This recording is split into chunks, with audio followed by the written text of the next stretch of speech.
하나님의 말씀은 우리 신약 성경 데살로니가전서 우리 4장 3절부터 8절의 말씀을 우리 함께 합독하겠습니다. 우리 데살로니가전서 4장 3절은 갖고 계신 성경 331페이지쯤 됩니다. 331쪽, 332 그쯤 되겠죠. 말씀을 우리 함께 합독합니다. 데살로니가전서 4장 3절입니다. 시작. 데살로니가전서 4장 3절 말씀.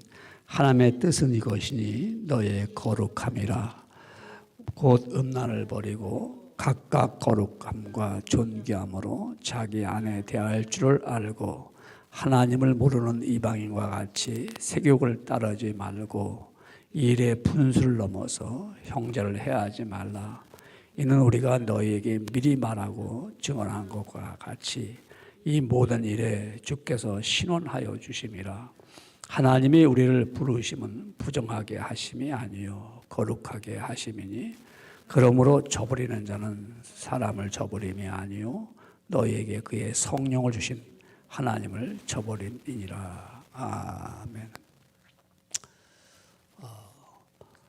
오늘은 우리 특별히 기도하는 가운데 넷째 날 주님의 뜻이 무엇인가를 우리가 분명히 구별하며 주의 뜻을 잘 알고 행하는 그러한 귀한 주의 백성이 되기를 원합니다. 우리 특별 새벽 기도회를 통해서 이번에 큰 주제가 우리 생활과 신앙이라는 제목, 우리 주제를 가지고 우리 함께 말씀을 듣고 깨닫습니다. 우리는 살아가면서 우리가 어떤 삶을 살아가고 있는가, 이 삶 속에 내가 어떤 신앙을 어떻게 행할 것인가를 우리는 구별하여서 또 그것을 잘 분별하여서 우리가 행하기를 원합니다. 우리 그리스도인들은 특별히 믿음 안에서 살아가기 때문에 우리는 오직 너희는 그리스도의 복음에 합당하게 생활하라고 말씀합니다. 우리가 믿는 자로서의 빛과 소금의 직분을 잘 감당하면서 우리가 그리스도인의 본분을 다 해야 될 것을 말씀하고 있습니다. 오늘은 특별히 우리가 넷째 날에 주의 뜻이 무엇인가를 우리가 늘 알면서 삶을 살아가야 될 것을 말씀합니다. 시편 기자는 이렇게 고백합니다. 시편 143편 10절에 말씀하기를 주는 나의 하나님이시니 나를 가르쳐 주의 뜻을 행케 하소서. 이렇게 말씀합니다. 나를 가르쳐 주셔서 주의 뜻을 행하게 해달라고 말씀하면서 주의 신이 선하시니 나를 공평한 땅에 인도하소서. 이렇게 말씀합니다. 우리가 주님의 뜻을 잘 깨닫고 나간다면 우리 가는 길이 평탄하겠죠. 주님의 뜻을 잘 깨닫고 간다면 우리가 행하는 모든 일이 형통한 일이 이루어질 것입니다. 그러면 우리가 이 시대에 살아가면서 우리 생활 속에서 어떻게 주님의 뜻이 무엇인가를 알고 갈 수 있습니까? 성경은 이렇게 말씀합니다. 오늘 본문을 통해서 주님의 뜻은 너의 거룩함이라고 말씀합니다.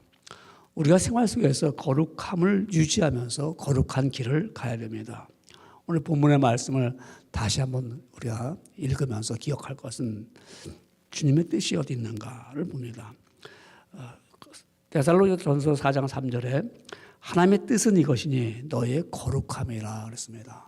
하나님의 뜻은 이것인데 너의 거룩하라. 우리 거룩하다는 말은 이 구별된 거죠.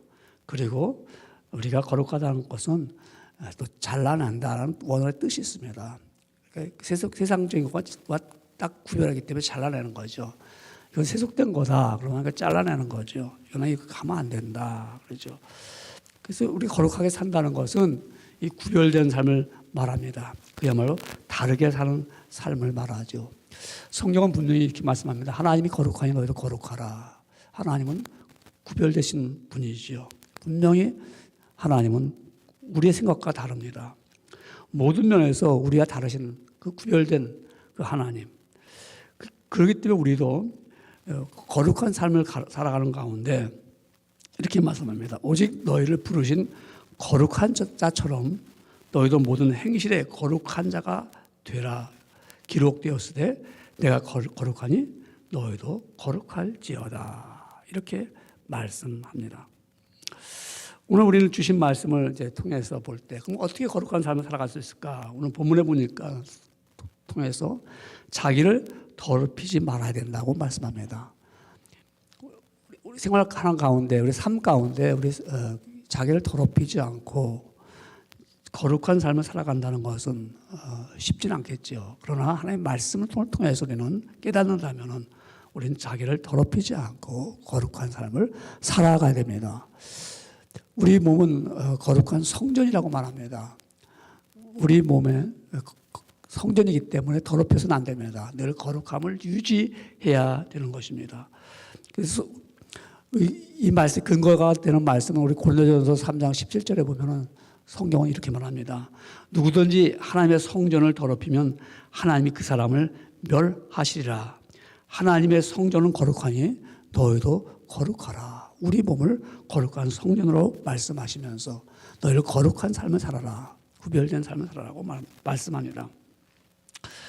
또한 사도 베드로도 말씀하기를 너희가 정욕을 쫓아 살지 말고 오직 하나님의 뜻을 쫓아 육체 남은 때를 살게 하려 함이라고 베드로전서 4장 2절에 말씀했듯이 우리가 정말 늘 하나님의 거룩한 뜻을 깨닫기 원하고 깨닫기 때문에 자기를 더럽히지 말고 살아야 됩니다. 우리는 믿음의 사람들이 오늘날 분명하게 소금의 직분과 빛의 직분을 한다면 거룩함이 드러나겠지요. 그렇다면 우리는 복음을 증거하는데 훨씬 쉬울 것입니다. 그런데 오늘날 우리는 복음을 전하는 가운데 부딪히는 일들이 많이 있습니다. 이유는 안 믿는 사람들이 볼 때 우리와 별 다른 삶이 아니다. 너희들의 생활 속에 똑같다. 너희 신앙이 보이지 않는다고 생각하기 때문에 그들은 우리가 전하는 말씀을 잘 귀 기울여 듣지를 않습니다. 우리의 삶이 거룩한 삶을 보여준다면 역시 그리스도인들은 거룩한 사람들이야. 초대교회 당시에 로마의 식민지를 받았던 그러한 이스라엘 유대인들 백성들과 또 흩어져 있는 디아스포라 이방인들, 디아스포라 유대인들은 그래도 그 당시에 사람들이 결혼하고자 했던 그 사람들 가운데 그들이 원했던 유대인들 유대인의 여자들을 원했습니다. 또 유대인의 청년들을 원했습니다. 왜냐하면 그들의 삶을 보니까 그들이 우리가 다르다니 말입니다. 그들이 깨끗했어요. 그들 보니까 그들은 우리들과 같이 세속한 그런 삶이 아니라 구별된 삶을 살았다는 것을 알기 때문에 그래서 그들과 결혼하기를 원했습니다. 오늘날 우리 그리스도인들이 하나님의 말씀을 많이 압니다. 많이 알기 때문에 우리가 그 말씀대로 산다면 거룩한 삶을 살게 될 것입니다. 우리가 한국교회가 전에는 굉장한 힘이 있었습니다. 불과 한 30년 전만 해도 우리 교회는 정말 즐거운 곳이고 교회 모이면 사람들이 힘이 있었고요. 또 나가서 복음을 전하면 능력이 나타났습니다. 그러나 지금은 상황은 이상하게 우리 교회들이 힘이 없어지는, 힘을 잃어버리는 그야말로 이빨 빠진 호랑이 같고 발톱 빠진 그런 사자와 같은 그러한 모습을 보이고 있습니다. 이유가 어디 있습니까? 그 30년 전에는 정말 우리 각 교회들이 새벽 기도에 열심히 있었고요. 구역 예배, 가정 예배, 그리고 말씀을 듣기 위해서 사경회에 열심히 모였습니다. 그리고 말씀을 들었기 때문에 말씀을 지키고자 하는 그런 순교자적인 그런 신앙을 가지고 있었습니다. 그래서 힘이 있었습니다. 그런데 오늘날은 이 시대를 따라가면서 공부를 많이 한 이런 연구한 이런 분들이 말합니다.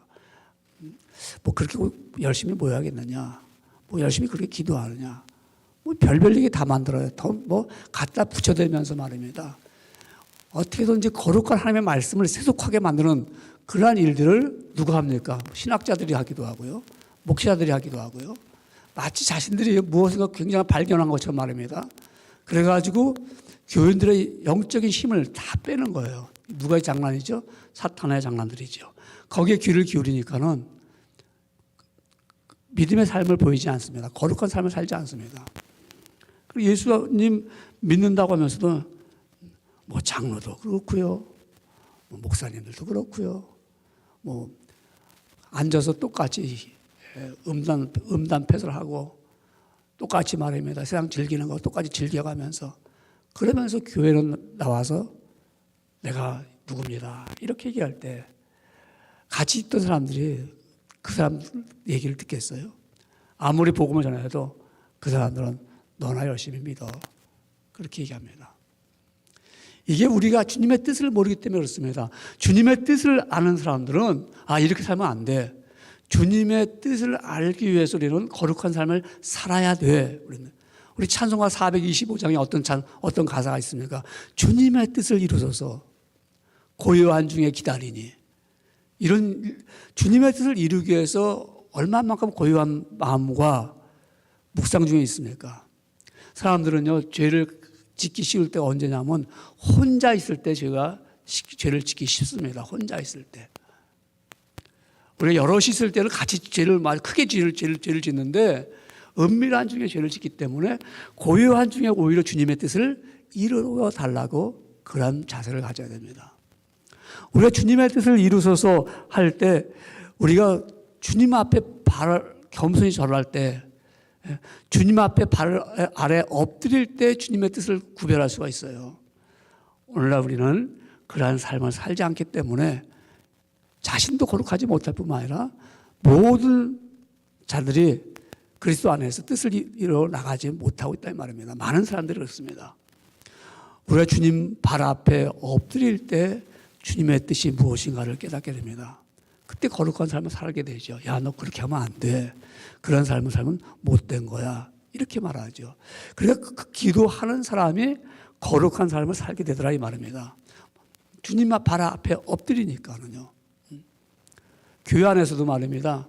분쟁이 일어날 때 누가 이기는가 하면은 기도 안 하는 사람들이 이겨요. 싸움은. 기도 안 하니까 주님의 뜻을 모르니까 내 뜻대로 막 하려고 합니다. 근데 주님의 뜻을 이루고자 하는 사람들은 회개할 수 있죠. 내가 잘못된 길을 가고 있구나. 내가 잘못 알고 있구나 하는 것을 알게 됩니다. 그렇기 때문에 주님 발 앞에 엎드릴 때 주님의 뜻이 무엇인가를 압니다. 우리가 생각할 때 주님의 뜻이 이루어져서 언제 주님의 뜻을 이루어 달라고 말합니까? 병들어 몸이 피곤할 때. 사람이 병들고 몸이 피곤할 때 내가 왜 이런 일을 당할까? 왜 이렇게 어려운 일을 당할까? 하면서 주님의 뜻을 묻는 거예요. 내가 혹시 잘못된 삶을 살지 않았는가? 내가 거룩한 삶을 살지 않았다면 아버지 앞에 내가 이 시간에 고백하고 회개한다 하고 주님의 뜻을 물어보게 되는 것이죠. 우리가 주님의 뜻을 물어보면서 거룩한 삶을 살기 위해서는 주님, 온전히 나를 주장하여 주시옵소서 하고 우리 고백하게 됩니다. 우리가 지금 살아가는 이런 삶 속에서 내가 신앙생활을 하는 가운데 거룩한 삶을 살기 위해서는 내가 주님의 뜻을 이루어서 온전히 나를 주장하사 하는 것은 주님, 내가 순종하겠나이다. 그래서 주님의 뜻이 무엇인가를 알고자 원한다면요. 두 번째로는 우리는 말씀하기를 순종을 원하십니다. 순종. 거룩한 삶을 살아갈 때 온전히 나를 주장해 주셔서 내가 주의 말씀대로 살기를 원합니다. 오늘 우린 계속 데살로니가 전서 4장 3절부터 8절의 말씀해 보면은 거룩한 삶을 살아라, 거룩한 삶을 살아라 하면서 4장 7절에 이렇게 말씀합니다. 하나님이 우리를 부르심은 부정하게 하심이 아니요. 나를 불러낸 하나님은 내가 부정하게 삶을 원하지 않습니다. 그렇게 살라고 부르지도 않았습니다. 거룩하게 하심이라. 왜 하나님이 거룩하신가? 우리도 거룩한 삶을 살기를 원하십니다. 그 거룩한 삶을 살아가는데 4장 8절에 이렇게 말씀합니다. 그러므로 하나님의 뜻을 저버리는 사람은 하나님의 뜻을 버립니다. 그런 사람은 정말 하나님의 사람이 아니죠. 그 저버린다는 것은 너희에게 그의 성령을 주신 하나님을 저버리십니다. 하나님이 우리에게 성령을 주시면서 순종하도록 말씀을 가르쳐 주시고 깨닫게 하셨는데 그 말씀을 버린다는 것은 성령님을 버린다는 겁니다. 마틴 루터는 이런 말을 했습니다. 우리가 하나님의 말씀에 순종하지 않으면 하나님의 말씀을 통해 버리는 것이 아니라 성령님을 버렸기 때문에 우리 마음에 죄 가운데서 굳어지고 그 다음에 절망하고 말 것이다. 우리가 거룩한 삶을 살지 아니하고 내가 하나님의 말씀을 버리면은요, 죄를 품고 사는 겁니다. 그리고 마음이 굳어지더라고요. 그리고 절망 가운데 빠집니다. 주께서 나에게 말씀하시면 온전히 나를 주장하사 주의 말씀을 순종할 수 있는 자들이 될 때만이 내 삶이 주의 뜻을 따라가는 겁니다. 그분은 거룩한 삶을 우리에게 원하고 있습니다. 사무엘이 오기를 기다렸던 사울 왕이 오지 않으니까 제사를 자기가 마음대로 드렸습니다. 그랬더니 사무엘이 와서 뭐라고 말씀합니까? 여호와께서는 번제와 다른 제사를 그 목소리 순종하는 것을 좋아하심 같이 좋아하시겠나이까 하면서 사울에게 말하기를 순종이 제사보다 낫고 듣는 것이 수양의 기름보다 나으니 말씀합니다. 순종한다는 것은 거룩한 삶을 살아가는 겁니다. 우리가 주의 말씀을 들었으면 주여 나는 오늘도 주의 말씀에 순종함을 통하여서 내가 이 말씀대로 거룩한 삶을 살기를 원합니다. 우리 그리스도인들이 이 시대에 빛이 나고 소금된 직분을 하려면 거룩한 삶을 사는 것이 아름답습니다. 그것이 주님의 선한 열매를 맺는 길입니다.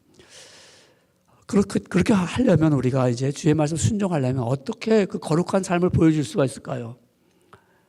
그것은 우리가 하나님의 뜻 가운데 데살로니가전서 5장 16절, 17절, 18절의 말씀, 간단한 말씀이죠. 짧은 말씀이죠. 이 말씀대로 살면은 주님의 뜻을 통하여서 거룩한 삶을 보여지게 되는 것입니다. 이것이 바로 빛의 삶이요 소금의 직분의 삶입니다. 잘 아는 말씀 데살로니가전서 5장 16절이 어떤 말씀입니까? 항상 기뻐하라. 쉬지 말고 기도하라. 범사에 감사하라. 이는 우리 주 예수 그리스도 안에서 너희를 향하신 하나님의 뜻이니라. 하나님의 뜻이라요. 이게. 우리는 거룩한 삶은 항상 기뻐하며 살아가는 것입니다.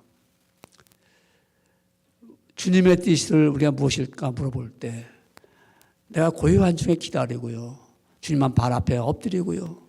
내가 정말 이 병에 걸렸을 때 이런 상황에서 내가 기도하면서 기뻐할 수 있습니까?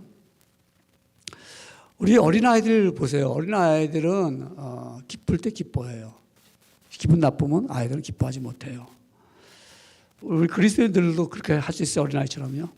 좋을 때는 막 기뻐. 은혜가 충만하고 내가 은혜를 받은 것 같고 내가 정말 느낌이 막 그냥 하나님 나 사랑하는 것 같고 막 그럴 때 막 헌신할 것 같고 막 주님 앞에 모든 것을 내가 다 드릴 것 같은데 그 순간만 지나가고 어려운 일이 있으면 언제 그랬더냐 하는 태도가 싹 변합니다. 이게 하나님의 뜻일까요? 하나님의 뜻은 항상 기뻐하는 거예요. 그럼 우리가 바보처럼 말입니다. 싱글싱글 웃어가면서 말입니다. 맨날 그렇게 살아가야 돼요? 그건 아닌 것 같아요. 그 무슨 말씀입니까? 도저히 기뻐할 수 없는 환경에서도 내가 기뻐할 수 있는 그런 사람이 그리스도의 뜻을 드러내는 사람들입니다. 거룩한 삶을 살 수가 있죠. 왜 그럴까요? 기뻐하지 않으면 유혹받게 되거든요. 시험 들게 되거든요. 내가 힘들고 어려울 때 누군가가 나한테 조금만 손짓 해오면 우리 마음이 그리로 쏠리기 때문에 잘못하면 죄악된 길에 갈 수도 있어요. 어렵고 힘든 가운데서 우리는 주님의 뜻은 이것이다. 바로 왜 주님의 뜻을 이루기 위해서 주님이 분명한 다음에 하시는 일이 있을 것이다라고 믿는 믿음이 있다면요. 그렇게 그것 가지고 우리가 고민하고 힘들어하지 않죠. 기뻐할 수가 있죠.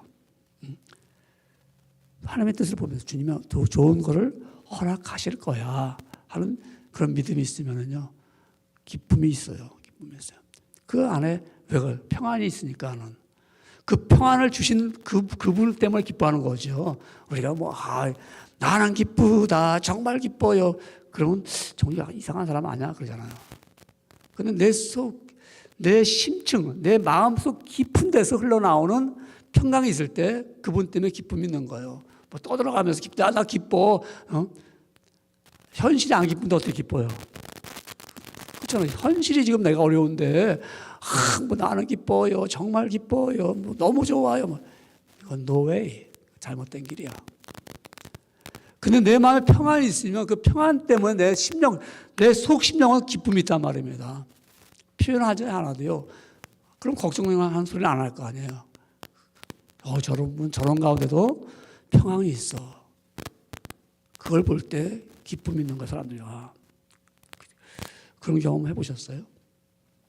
내 속 안에 평안이 임하니까 기쁜 거예요. 그냥 감사한 거예요. 그러니까 그래서 우리 가장 밑바닥에 주님이 주시는 그 평강을 내가 임할 때만 나는 기쁨이 있어. 항상 그것을 유지해야겠죠. 그래서 고요한 중에 기다리고 주님 발 앞에 엎드리고 온전히 나를 주장하사 나의 마음 속이 늘 평안해.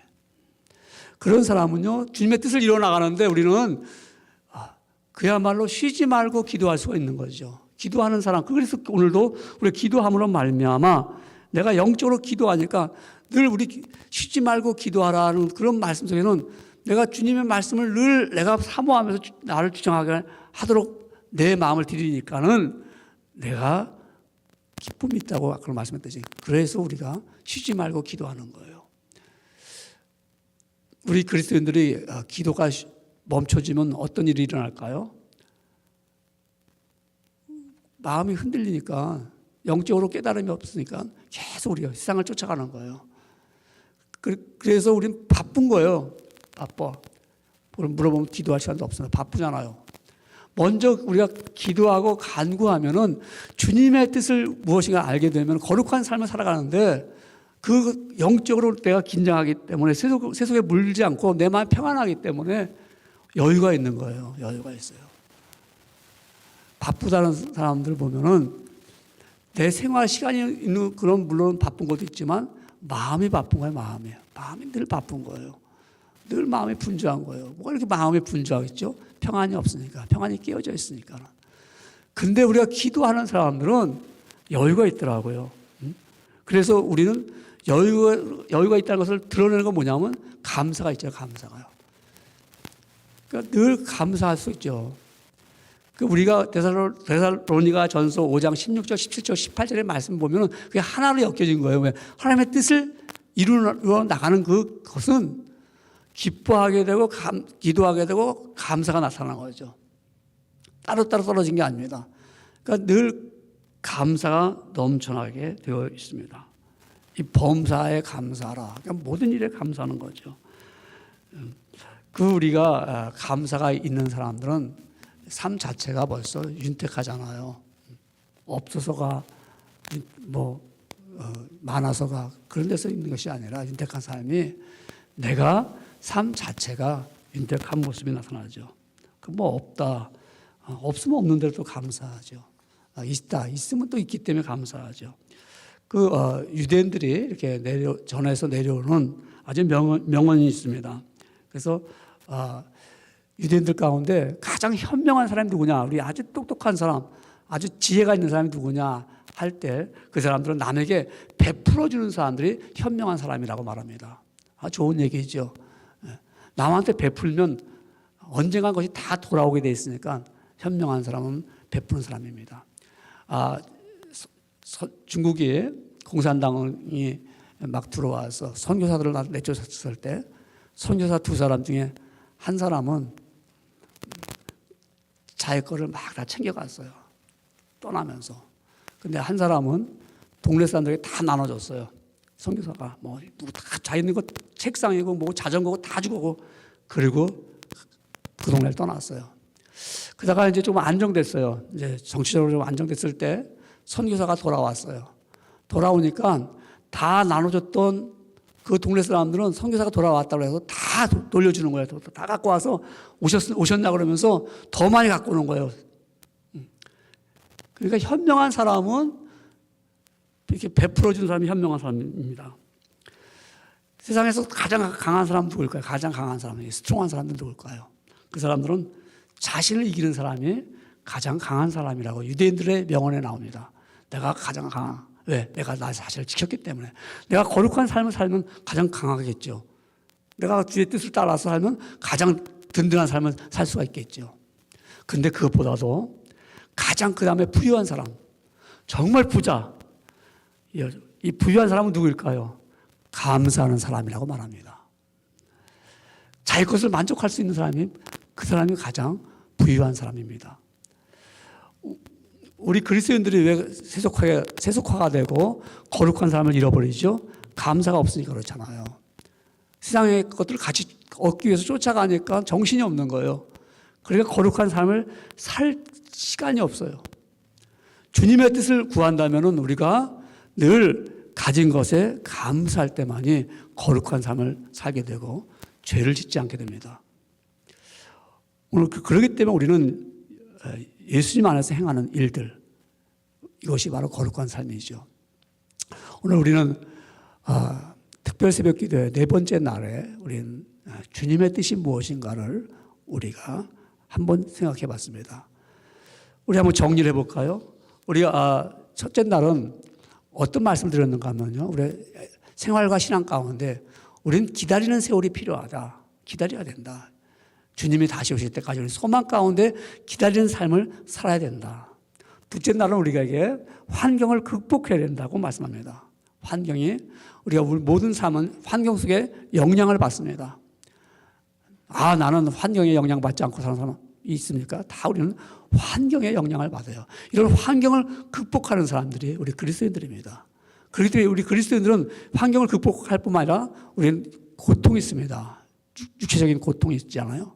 이런 고통을 우리가 어떻게 이길 수 있습니까? 이 고통을 이기신 예수 그리스도가 있습니다. 그분이 십자가에 달려 돌아가시면서 주님께서 이렇게 말씀하셨잖아요.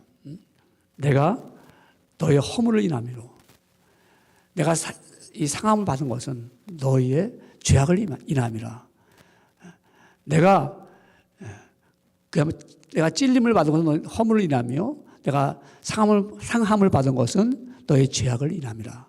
내가 징계를 받은 것은 너희를 평화를 위한 것이고, 내가 채찍을 맞음으로 너희가 나음을 입었다 하면서 우리 육체적인 고통을 우리에게 해방시켜 주는 거, 우리의 치료함을 말씀하셨습니다. 오늘 주시는 말씀처럼 그렇기 때문에 우리는 주님의 뜻은 무엇인가를 구별하면서 거룩한 삶을 살아야 됩니다. 우리는 이방인들처럼 세욕을 따르지 말고, 우리는 내 분수를 넘어서 형제를 해하지도 말고, 우리가 주님 말씀하신 것처럼 그 말씀을 가지고 거룩한 삶을 살아가는 귀한 성도가 되기를 주님의 이름으로 축원합니다. 네, 우리 기도하겠습니다. 하나님 아버지, 감사를 드립니다. 우리 그리스도인들이 살아가면서, 우리 성도들이 생활하면서 신앙적인 삶을 보여주지 못하고 여전히 세속된 삶을 살아가고 있다면 우리는 거룩한 삶을 살지 않는 것을 압니다. 오늘 주신 말씀처럼 주님의 뜻이 무엇인가를 구별할 수 있는 자들이 되기를 원합니다. 거룩한 삶을 살아야 된다는 말씀을 깨달았사오니 거룩한 삶 속에서 순종하면서 예수님 안에서 행하는 자들로서 우리는 늘 기뻐하면서, 또한 쉬지 말고 기도하면서 범사에 감사함으로 말미암아 우리 안에 주시는 평강을 통하여서 거룩한 삶을 살아가는 귀한 종들이 되기를 원합니다. 아버지, 나가서 주의 자녀로 살아갈 때마다 뭇 백성들이 볼 때 역시 그리스도인들은 거룩한 삶이다, 구별된 삶이다, 우리와는 다른 삶을 살고 있다는 것을 깨닫고 알므로 주의 나라가 드러나고 하나님 나라가 확장되는 신령한 역사가 있게 하여 주시옵기를 소원합니다. 귀한 종들 오늘도 나와서 말씀을 듣고 또한 귀한 이 말씀에 동참하는 주의 종들에게는 성령님의 말씀을 통하여서 깨닫고 알게 되고 확신하고 결심하고 저들의 행하는 종들이 다 되도록 허락하여 주시옵소서. 주의 손에 드리옵나이다.